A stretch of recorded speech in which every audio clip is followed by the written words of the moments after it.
Good evening, KDM English. We're so glad to have you here with us on a wonderfully beautiful evening. So how are you? Amazing Thursday, beautiful sunny. I thought it was going to be raining. I was expecting rain, but it didn't happen.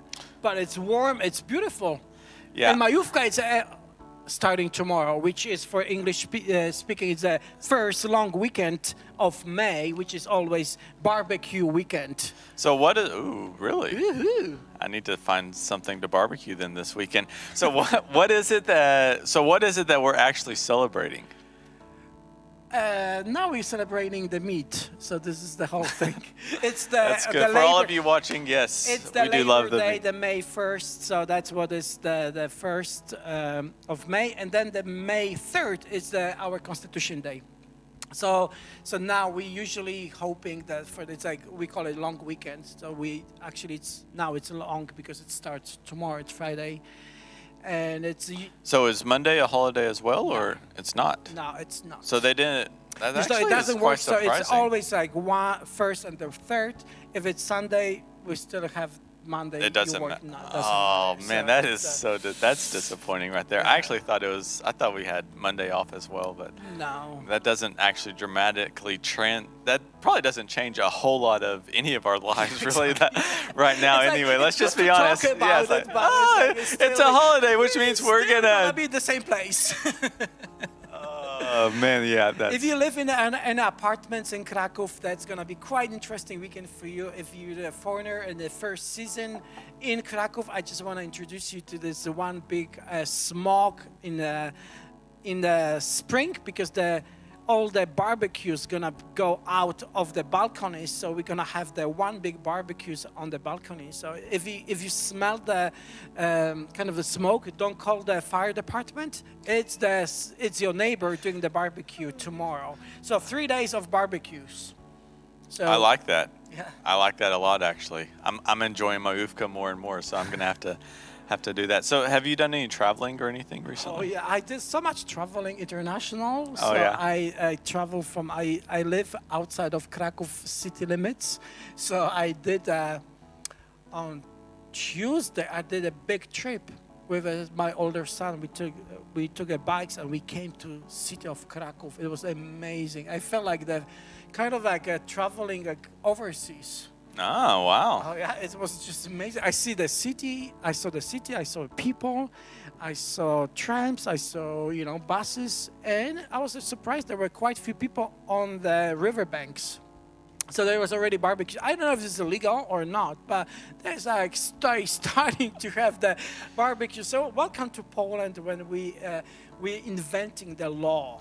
So it's we learn how to translate the law that it's gonna work. So it's a kind of new skill. So you have to learn as a foreigner in our country. Yeah, Brandy and we were having a Zoom yesterday about some things, and we were trying to explain some of the way the Polish government works and things. And usually the answer is always no. But then if you actually just ask questions and start doing things, they're like, no, that's okay. And so we're becoming Polish. We're learning that, hey, if we just kind of push and just ask questions and keep going a little further, it's okay. On Monday, I live a little bit outside the center. I still live in Kraków, but I actually rode into the church right along the river. It was very nice. And then I rode back, and that was nice, except I'm just now recovered from that bike trip today, so it took about 2 days to recover. So I need to do some more exercise. Hey, I hope all of you guys are exercising and feeling refreshed and alive, even though we're in the middle of a quarantine season, that hopefully there's something happening. And I was looking and seeing Ujiel. I see. Ujiel is like preparing. We need a barbecue with Mexican sauce. Barbecue Mexican. That's a word from God right there. He's right there excited. Ujiel, I hear that. I hear you for sure. We just can't have the Corona drink because it's forbidden. The Corona times, I guess, Ujiel. So it's kind of like a wrong drink for the Corona. Yeah. So actually, next Tuesday is in Mexico. It's Cinco de Mayo. It's a massive holiday. And it's just a big celebration, and it's usually, at least in Texas, it's usually sponsored by is it? Corona. Oh, no. So we have so many so today. we have another Corona holiday coming up. So even though we've had 7 weeks of Corona holiday, and I think that's more than enough for us for now. Yeah, I think like whatever you watch us, we just want to bring some just fun to you, because I think it's a good to bring a fun, because sometimes we just so locked, you just kind of think like, oh my gosh.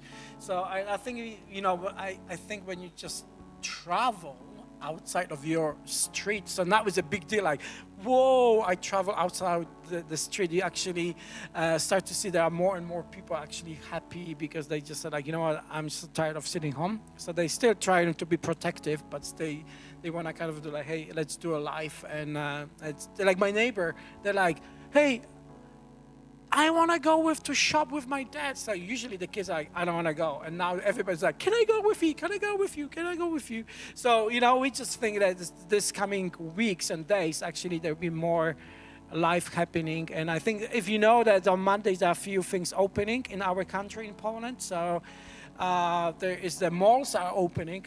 So that's going to How's that going to work?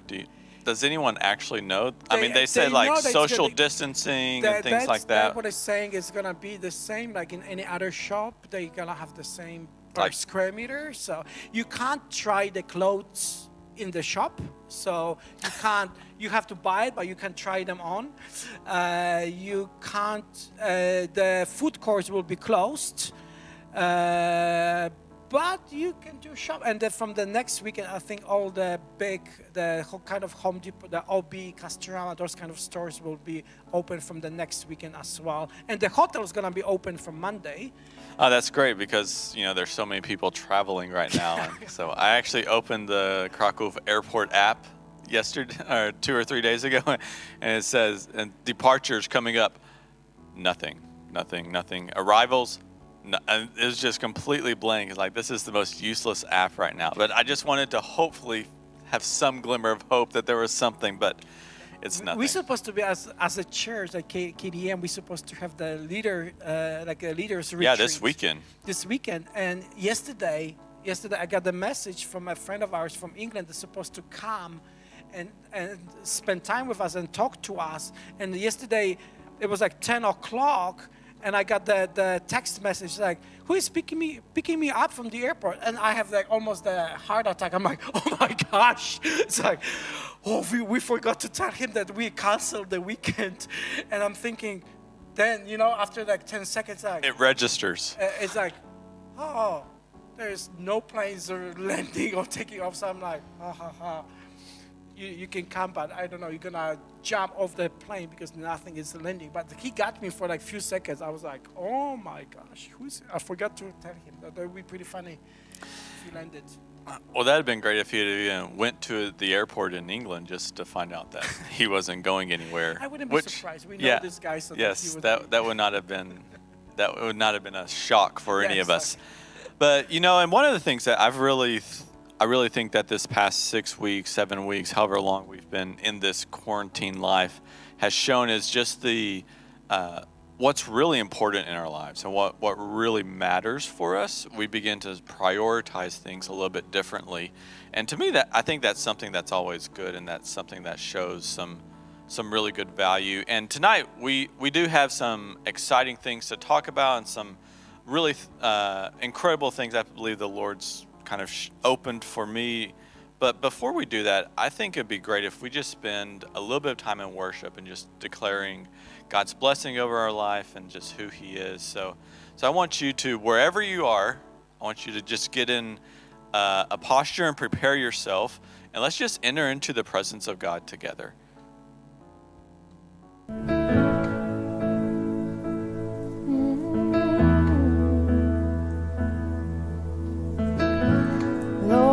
Bless you and keep you, make His face shine upon you and be gracious to you. The Lord turn His face towards you and give you peace.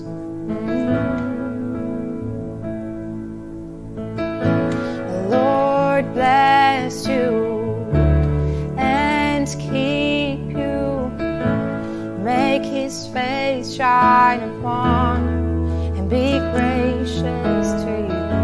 The Lord turn His face towards you and give you peace.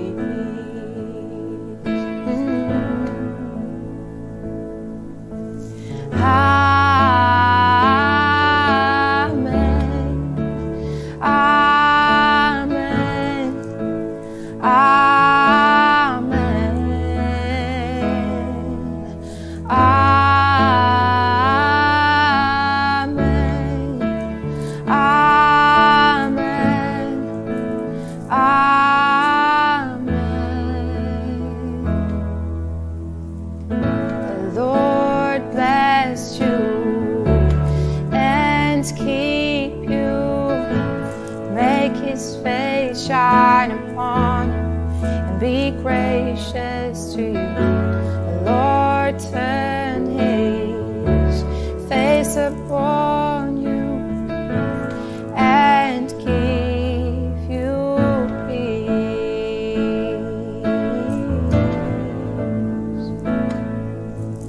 Amen. Amen.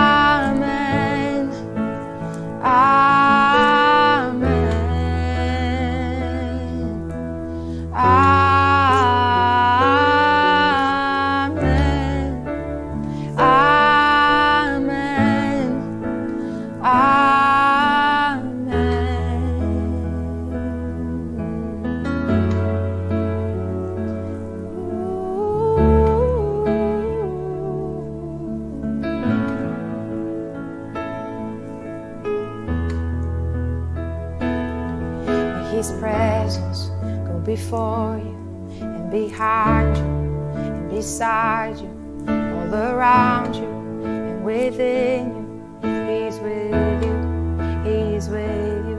And His presence go before you and behind you and beside you, all around you and within you.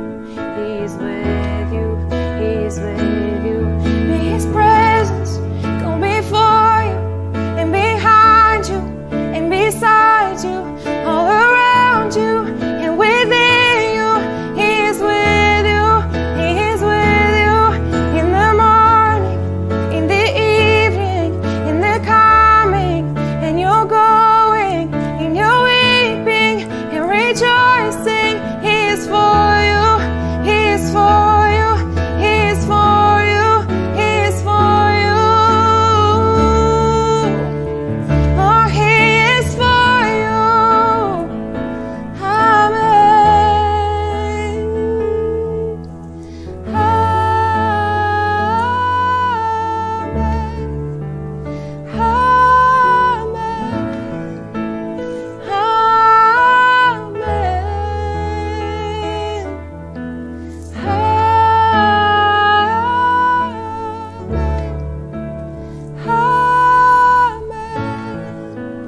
Amen. His presence go before you and behind you and beside you, all around you and within you. He is with you, He is with you in the morning, in the evening, in your coming, in your going, in your weeping and rejoicing. He is for you, He is for you, He is for you.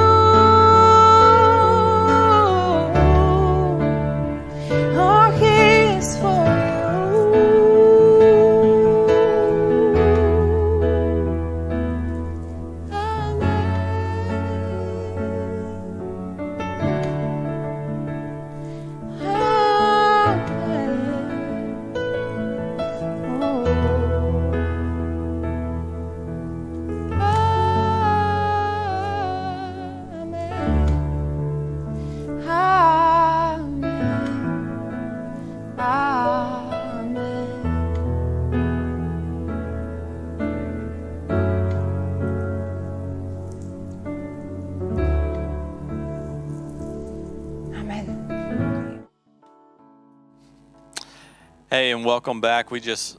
I love that song. That's a song that actually I probably listen to every morning right now, just on during my time with the Lord, just because it declares the promises of God, and just that He is for us, that His favor is upon us, and I just love that picture that's there, that God is someone that is fighting for us, that's going for us, and it's not just for us. It's actually for generation after generation, and not for a temporary, but for our children and those that are coming behind us. And tonight, what I want to actually talk to you about is something that I think is one of the biggest challenges in the brave faith, in having faith, and that has to do with, there's this question that we have, and we can talk about, we've talked about what happens whenever someone's pushed to the edge, what happens whenever we go to this place where we see that, like Hannah and Samuel, where they had no result, but the only result they had was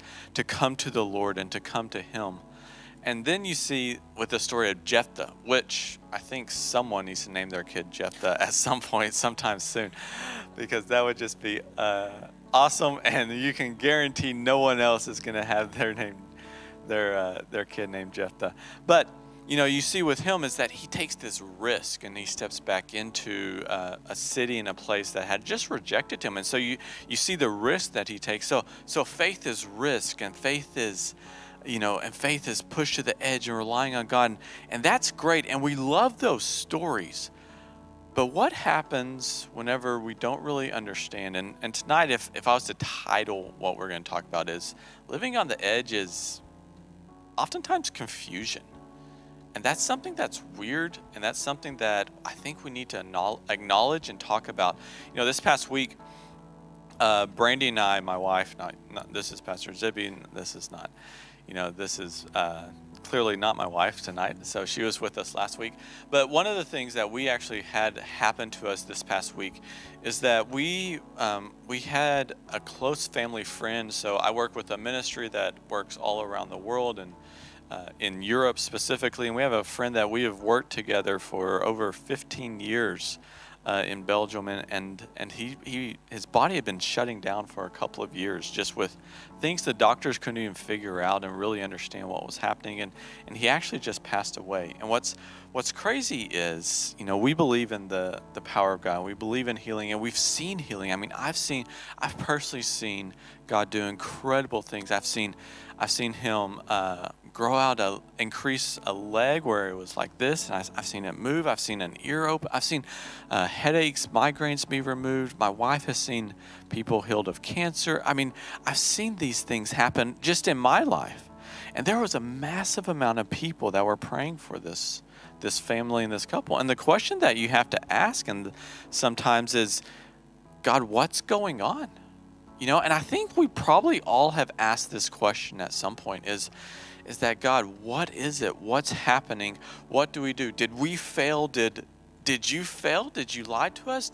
I think these are real questions that we have, that we ask sometimes, is whenever we live a life on the edge, and when we live a life of brave faith, that we're at this point where we sometimes don't understand what's happening. And I think sometimes we would wish that life was a little more like this clip that we're about to show. We're about to show a video clip here, and I think that we feel sometimes it would be easier if life was like this. So let's watch this video clip.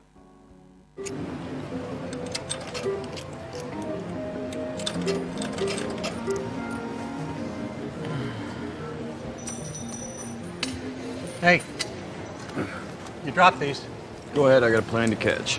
Actually, try this one. It's been paying out.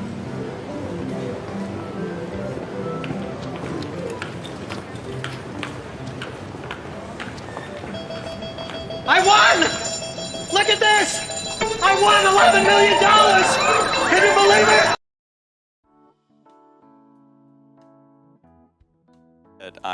As we continue, I want to say that we're not promoting gambling or anything like that. But I think that's actually how we wish life was like sometimes.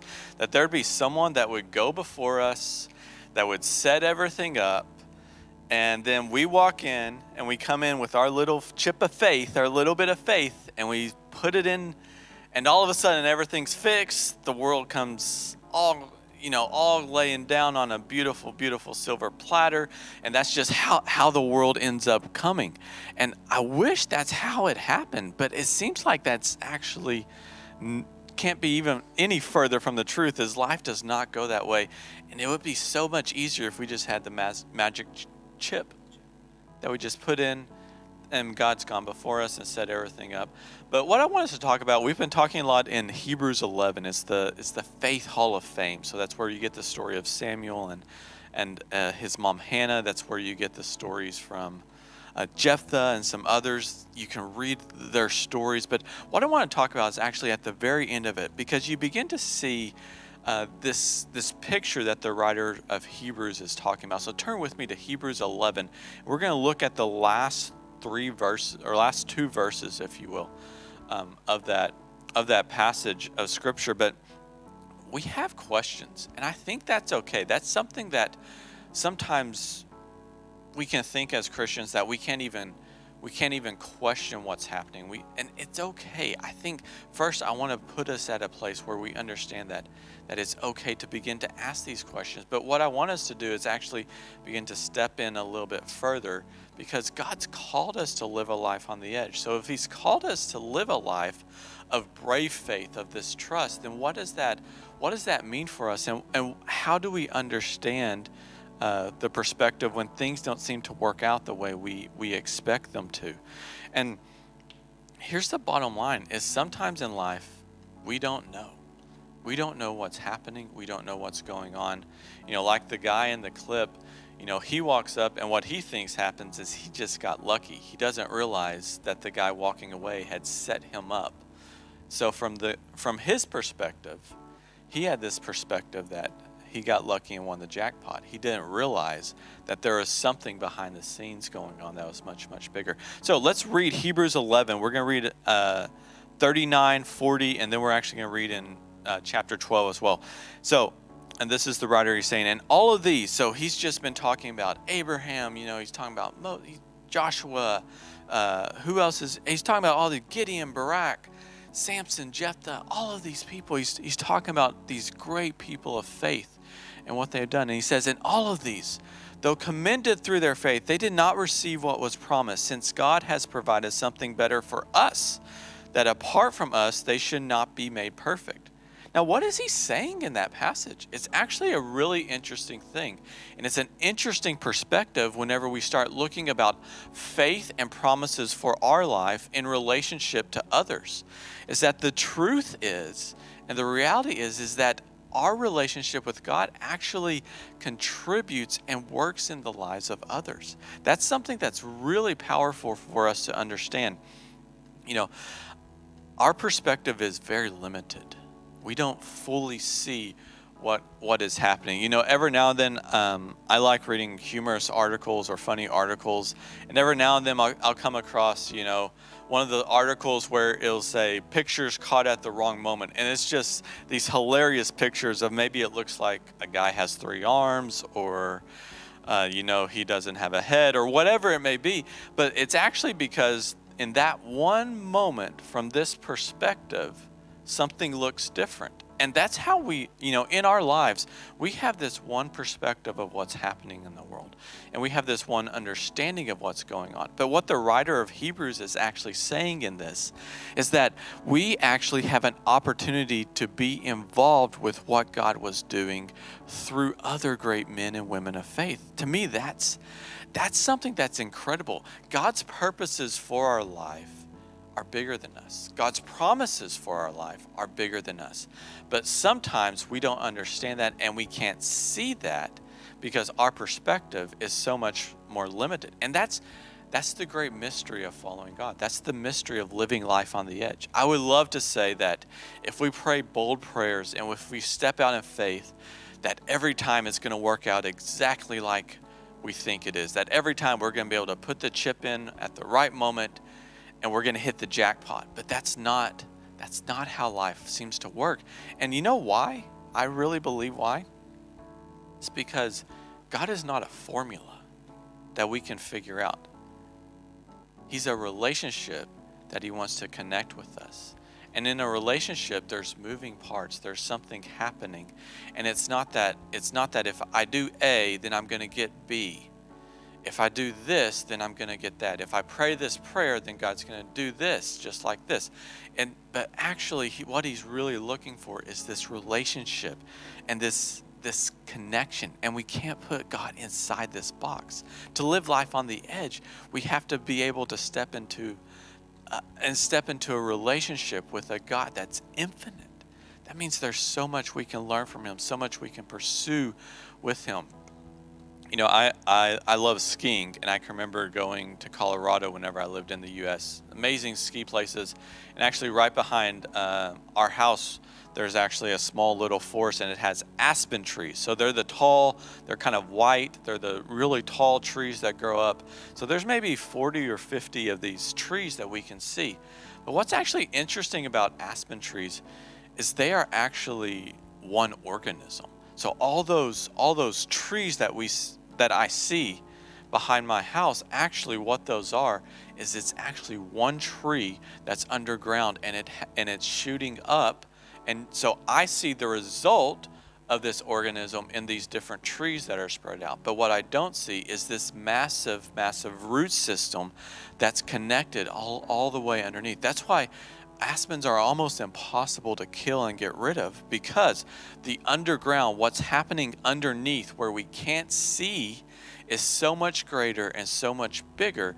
And so what scientists have discovered once they gain perspective of that is that these trees, it's actually one tree that's all connected and that's all grown. And you know, as I think about that and as I see that picture, you know, our view is so limited.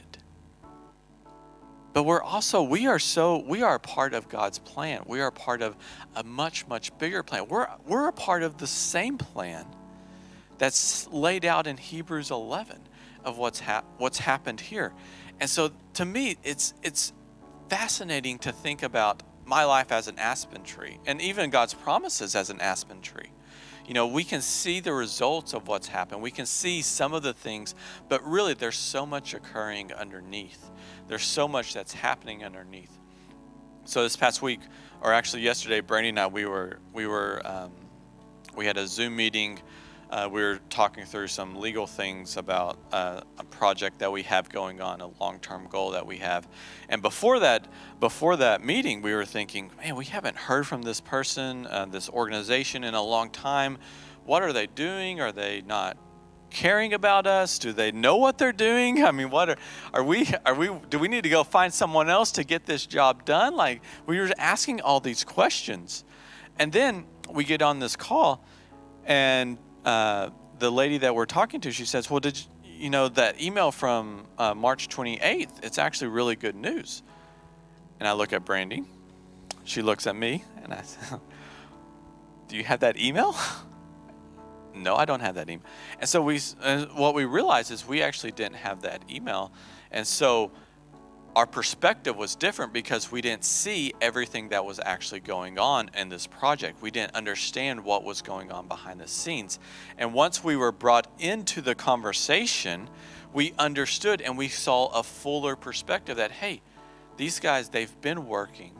There is some progress and there's some hope and something. So we can actually put our trust back into that relationship because we know what's going on. And sometimes in our relationship with God, we don't see everything that's happening and we don't see from his perspective, and that's okay. You know, if we want to find a formula, God's not the answer to the formula. If we want a relationship with an infinite God that has a plan that's been unfolding since the beginning of time, that's something that's so much more powerful. And let's look in Hebrews 12. And this is what I love, is that whenever we begin to see what's happening, you know, I love that the Bible gave us chapters and verses because it helps us kind of find things.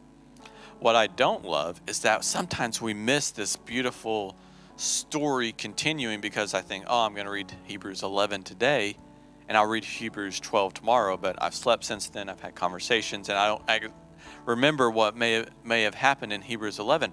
But if we remember, He says in Hebrews 11, 39 and 40, all these, though commended for their faith, they did not receive what was promised, since God had provided something better for us, then apart from us, they should not be made perfect.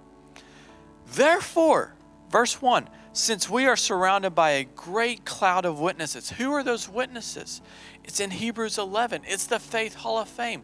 It's the men and women that had, I love it in verse like 32 through 38. It starts talking about they toppled kingdoms. They stopped storms. They did all of these incredible things in amazing faith. And it says in verse 12, since we are surrounded by that cloud of witnesses, like the aspen tree, since we are surrounded by people of faith, listen to what it says. Let us lay aside all of the weight. You know, having things, unmet expectations, that's a weight.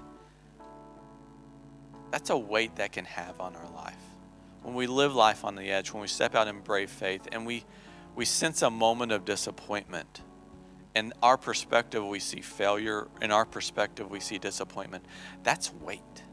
That's something that's weighty. That's something that ties us down. And that's something that can overwhelm us. But listen to this. Lay aside every weight, every sin that clings closely to us. And let us run with endurance the race that is set before us, looking to Jesus. He's the founder and perfecter of our faith, who for the joy that was set before him endured the cross, despising the shame, and seated at the right hand of the throne of God. So what is this passage saying?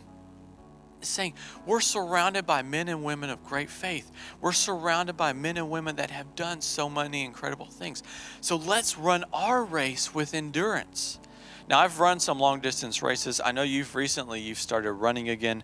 And here's the thing that I've discovered about endurance is you need endurance when you get tired. You don't need endurance on kilometer 1. You need endurance on kilometer 15 or kilometer 20 or whatever it may be. Because it's at that point, whenever you're tired, that you have to press on. You know, whenever I was in college, I ran a marathon. And, you know, I can remember running through, and I'm trying to convert in my head to kilometers right now as I'm talking. But I can remember on about kilometer 30, you're just exhausted, you're tired, you're just, you want to quit. Your body's saying, why did you do this to me? But you keep going, and you keep going, and you have an endurance. But then what happens is about 5 kilometers away, the crowd of witnesses begins to pick up. The amount of people that are cheering you on and promoting and championing what you're doing, it begins to pick up. And they're saying, and what's interesting is I obviously wasn't close to winning the race. So there's actually what you begin to see is previous runners start coming after they finish, and you can see them, they have their jackets on because they're cold and things because their body's like really tired. And you can see them, and they've come, and they're at this point where they're saying, you're almost there. You can do it. You can do it. I made it this far. You can keep going. And so what actually begins to happen is all of a sudden there's an energy that rises inside of you. That's what's happening in Hebrews 12. That's what he's saying. It's like, hey, take courage. Draw energy from those that even though they didn't see the promise fulfilled in their life, they laid and stepped out in faith so that in your life you can see their promise fulfilled, because we're a part of this together. See, when you run a race, when you run a marathon, it's not about how fast you run. It's about finishing the race. There's a joy and there's a privilege. There's like 2 or 3 people usually that actually care about how fast they're going and how they finish the race. But what actually you begin to see is there's like a community of people that you can then turn to someone next, whether you finish in 3 hours or 6 hours, and say, we ran the race. We finished it with endurance. We had faith. And that's what's happening in this moment. So what about us? Can we draw on the great cloud of witnesses? If you read the end of Hebrews 11 in verse 38, it actually says that, the world was not considered worthy of these people. Isn't that an incredible thought? Just an incredible thing to process and work through, is that the world wasn't worthy to have them. So they lived a life that was irregular. They lived a life that was on the edge so that the plan of God could move forward, so that his promises could move forward for us. That's something that's incredible to think about. Whenever we begin to change our perspective and understand that God's promises for our life are not for us, but for the future, it changes things. Ephesians 1, it says, I think it's about verse 8 or 9, it says that God's perfect plan has been unfolding since the beginning of time. And so what that actually is getting at is that God is still in control, even in the middle of chaos. We felt the chaos the past 6 weeks, like the world hasn't felt in decades. Even in the middle of that chaos, it's okay to have confusion. It's okay to have questions. But it's, where are we putting our faith? Where are we putting our trust? Are we putting it in the formula of, if I pray this prayer, then this happens? If I put this chip in, I'm going to hit the jackpot because God's gone before us and done. And so I know his promises are going to come through. All I have to do is do this. Are we putting our faith or trust in the formula? Or are we going out and are we putting our faith in the relationship with Jesus? That's different, because a relationship evolves, a relationship moves. A relationship is built on a much bigger foundation than a formula, because it's a give and a take relationship. You know, a formula, it's set by rules. A relationship is set by conversation. You know, and if you look at Hebrews 12, that's what it's getting at in this moment. That's what's happening, is that it's saying, where are we putting our faith? We're putting it on the perfecter of the faith. And it actually talks about the endurance that Jesus had in the cross. Can you imagine if Jesus would have just taken a snapshot of that moment, if Jesus would have just stopped there whenever he was enduring the cross, he would have missed the whole picture and perspective of what God was doing with his life, what the Son of God had come to earth to do. And it was fully man and fully God. And so the man Jesus, if he would have just sat there in that moment, said, I would assume that he had probably been pretty frustrated and pretty confused about his good Father. But he understood that when he endured this moment, that the promises of God for the next generation and generation, that's what we sang about earlier, and generation would be fulfilled through his life. Living life on the edge actually means surrendering our life and giving our life for the future. You know, Pastor Zibby, I know that I hear you say this all the time for KDM. I've heard this statement that we make actually frequently, is that our church is not for us. It's for the next generation.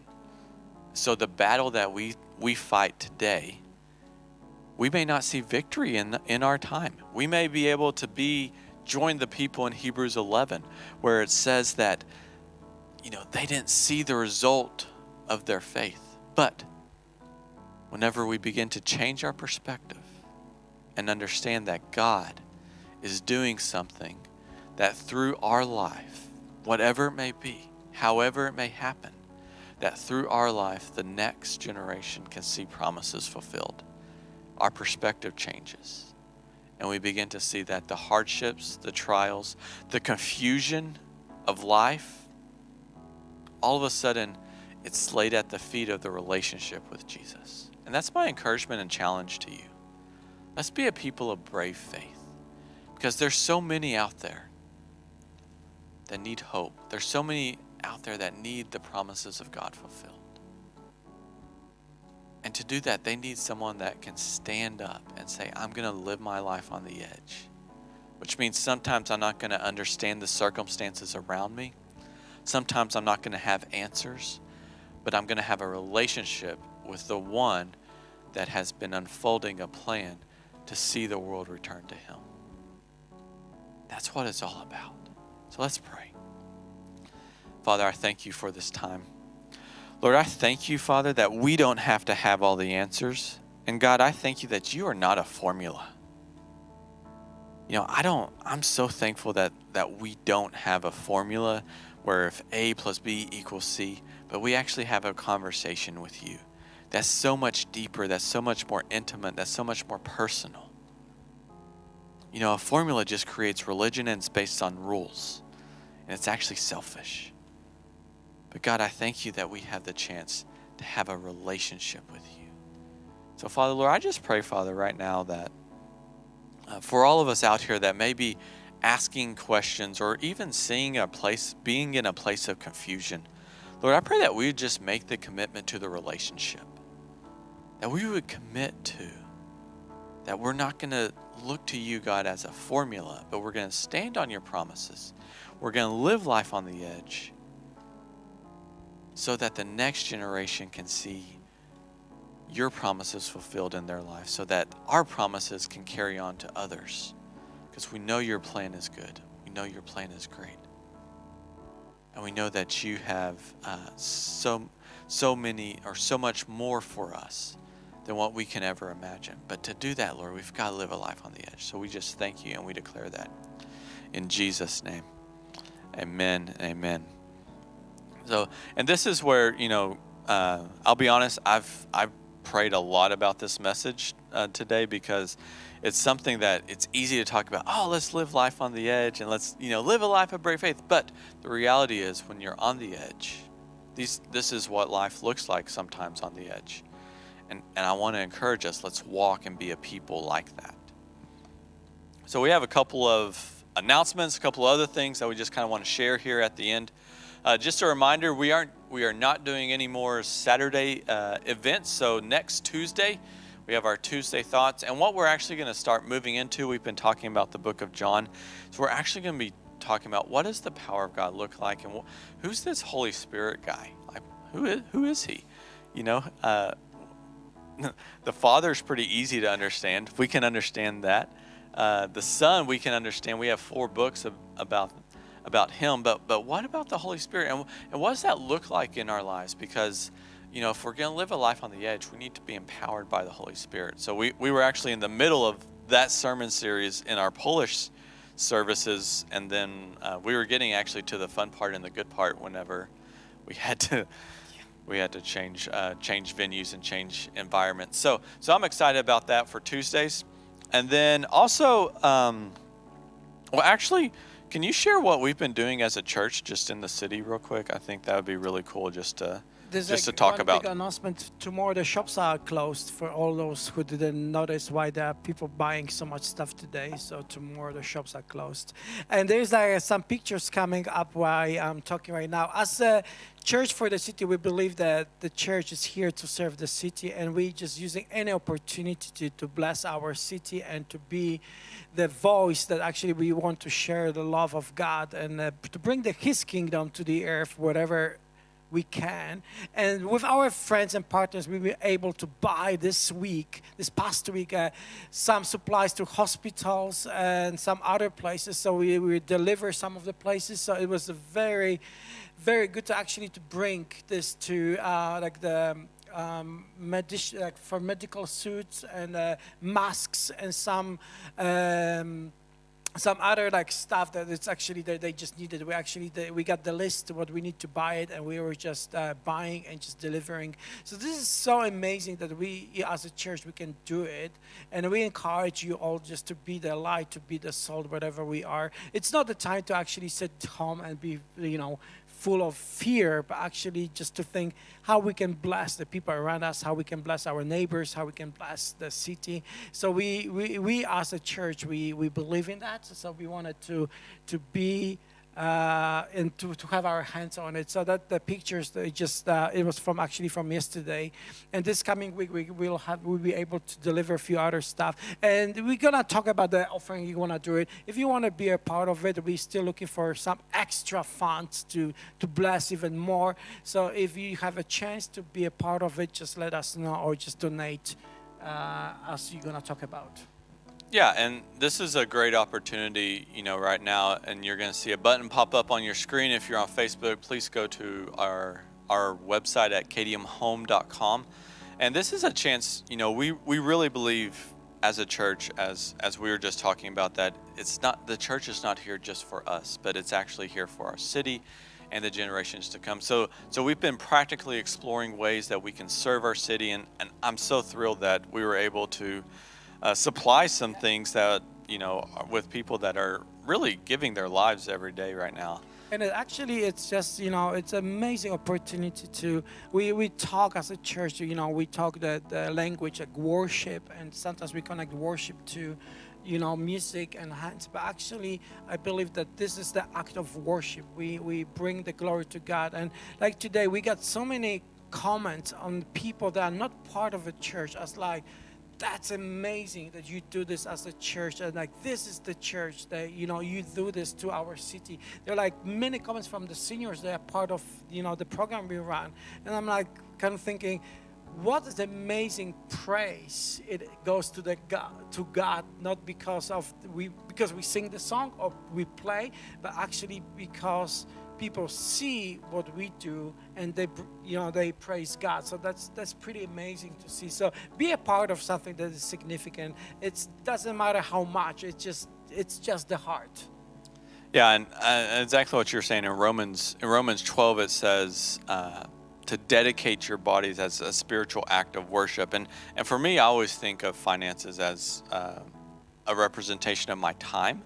And so that's a beautiful picture, what you were just even talking about, that this is an opportunity to worship the Lord practically through giving. So I would just encourage you to be generous. And one of the things we're actually going to start doing, we're going to do this in a number of different ways, but we were brainstorming this week on what are some practical ways we can just help the community around us here in Krakow. And one of the things right now, restaurants are really hurting. Restaurants are not able to obviously have people sit inside, and I like watching restaurant shows, and so I know that you need to have a certain amount of people show up to order a certain amount of food to make money and to make a profit. So what we're actually going to do is, starting on Monday, we will be posting and we'll be sending out information. We're going to highlight one day next week with one of the restaurants, and we want to encourage you to eat at that restaurant. Now, not eat at the restaurant, but either order takeaway or delivery, however that will work. And we're actually, since we're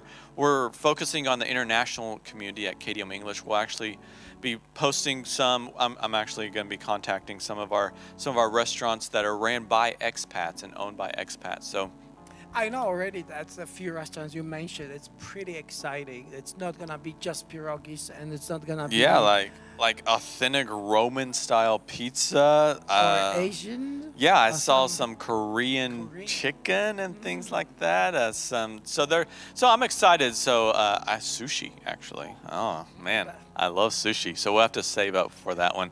But so I just want you to encourage you. We'll post it on Monday. We'll highlight one of the days. Prepare now.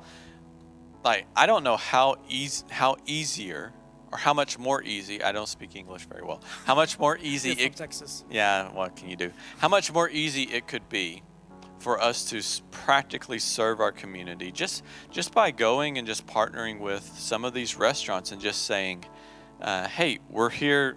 Let them know that, hey, we're from the church. We just want to know we believe in you guys. We're in this together, and we're going to try to order as much food as we can so we can eat as much, but then also so that we can help your business. I really want to encourage you, as Pastor Josiah is saying, it just takes a few minutes, but we have 2 boys at home, and I know my wife does most of the cooking. I can cook, but she does most of it. But actually, I think everybody gets to the point like, I want something different. I want something that somebody's gonna make it for me. And this is an amazing opportunity. And plus, guys, you know what? If there would be normal, what would we think? Most of us would eat out like once, twice a week. And I think that's an opportunity to bless someone. It's actually an opportunity to bring a good news to someone and just even lift it up and say like, you know what, I am with you. It's tough, but I am with you. It's gonna cost me maybe 15, 20 zloty, but it's a blessing. So you can actually think, hey, next week I'm gonna be the light. I'm gonna be the salt. I'm gonna bring the good news to those people. It's, you know, we are not able to help everyone, but let's start somewhere and just bring a hope. I think that would be pretty amazing. That would just, you know, to have extra orders. Yeah, it's just, I mean, what if we have 15, 20 extra orders on that day that we were able to bless that restaurant? I think that'd be incredible opportunity just to share Jesus in a practical way and try some new foods, try some new places. I mean, that's... It's not bigos. Yeah, it's not bigos, thank the Lord. So, hey, I just want to thank you guys so much for being with us. I was looking down at the chat just to see who's still here. Brian Houston's joined us once again. We love that. And it's just been... I've enjoyed this series a lot, just to see that there's, you know, an opportunity for us to live our life on the edge, to live our life sometimes whenever we don't have answers, sometimes whenever we question things. And what's really great is the whole world actually is living life on the edge right now. And so we can trust scientists, or we can put our faith and relationship in what? Yeah, in look Jesus. for the notes on Monday, what we're gonna present about the restaurant. But as well, just encourage your friends. You know, sometimes we chat this week that sometimes we sit home and we actually just have a pity party. We just say like, oh, I feel so lonely. But then when it's the time to connect, we just like, I don't feel like doing anything like that. Just encourage your friends like, hey, get online, get together, and let's build something. Order together. Food and order together, and you know, do the FaceTime or the Skype, whatever you use, the Zoom, and eat together. So it's pretty funny, but actually it is something that's built some, you know, relationship. And so we encourage you just to do it, or even just to post the restaurant. You just think like that would be cool to help them, so that would be good as well. Yeah, if you have relationships with any restaurants or any businesses that may have an opportunity where we can help practically, just let us know, and that'd be awesome. So we love you guys. Thank you so much for being with us, and we will see you on Tuesday. And look for our post on Monday. We'll be going local and eating local here at KDM English. And enjoy the 3 days of barbecue with the majówka. You're going to barbecue so much this weekend that you're going to need to order something from someone else. Exactly. Have an amazing weekend, guys. Bye. Bye.